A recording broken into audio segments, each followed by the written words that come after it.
salaamaaleykum maa ngi leen di siyaar. waaw man dama dégg ne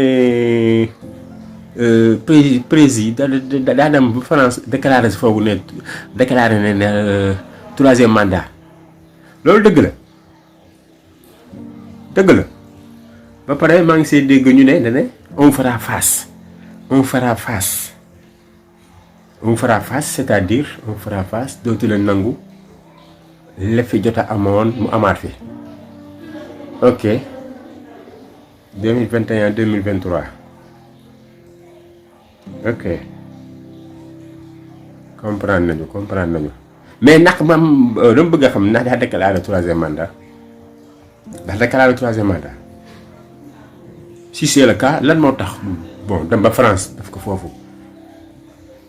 bëgg na maa xam loolu en tout cas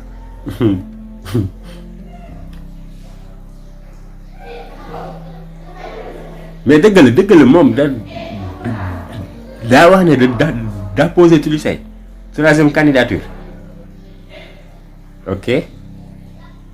d'accord on fera face bi yëpp nag laa si xamul on fera face ñoom gouvernement bi doo si gis kenn ba dëkk bi la yëngu doo si gis kenn ñoom ñëpp daw dugg si hôtel yi laxatu seen ginnaaw jabar bàyyi ñoo gendarmerie nervi yi police yi ba lii la nga gis ne ka nekk génn nag ministère yi député yi ma ni ay kaña taxaw la wax rek waaye nag la ma leen yàgg wax incha allahu taala Macky nag président mën naa la wax ne bokk naa troisième candidature mais man moom ma li ma gëm man gis ka tëkk bët doo bokk incha allah doo bokk bu soobee yàlla doo bokk